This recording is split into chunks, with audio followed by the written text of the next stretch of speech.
the amount of money in the account every year when rupee 10,000 is deposited at compound interest at 8% per annum। ठीक है, annual interest rate आपका 8% per annum दिया, but compounding है और वो भी per annum compounding है। तो प्रिंसिपल वैल्यू आपको दी है rupee 10,000 and the amount of money in the account every year. तो अमाउंट का फॉर्मूला तो आप लोग जानते हो P times 1 + r/100 to the power n। तो हम लोग डायरेक्ट लिस्ट ही बना लेते हैं। So list form by amount for 1 2 3 and so on 1 2 3 and so on years is ठीक है। अब यहाँ पर लिस्ट हमारी क्या हो जाएगी, देखो पहला तो आपका इनिशियल, ठीक है, ये जो आपका the amount of the money in the account every year when 10,000 is deposited, तो इनिशियल वैल्यू ये 10,000 है, ये लिख लेता हूँ। फर्स्ट टर्म तो आपका वही हो जाएगा 10,000।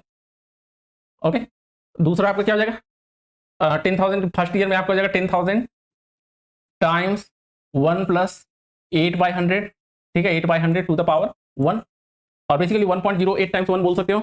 नेक्स्ट आपका हो जाएगा 10,000 times 1 + 8/100 to the power 2 and so on, इतना ही कर देता हूँ। 3 आप छोड़ी दो, 0 1 2 कर लो, इनिशियल ईयर भी हमने ले लिया है तो बेटर है 0 1 2 लिख दो यहाँ पर। तो 0 1 2 इनिशियल अमाउंट भी हम लोग कर रहे हैं। अब यहाँ पर देखो दैट इज, इसी को फिर से अगर हम लिख रहे हैं तो ये आपको हो जाएगा 10,000, ठीक है। दूसरा हो जाएगा आपका 10,000 टाइम्स 1.08, तो 10,000 मैं पूरा मल्टीप्लाई नहीं करता हूँ टाइम्स 1.08, इन्हें तो कर भी सकते हो, ठीक है, 08। तीसरा हो जाएगा 10,000 times 1.08 square and so on. अब यहाँ देखो क्लियरली आप देख सकते हो 1.08 - 1 करोगे तो कितना आएगा 0.08। अब 1.08 का स्क्वायर माइनस 1.08 करोगे तो वो सेम आएगा क्या, नहीं आएगा, ठीक है।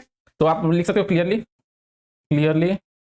A2 - A1 is not equal to A3 - A2, ठीक है। दोनों का डिफरेंस शो करके आप दिखा देना, लिख सकते हो।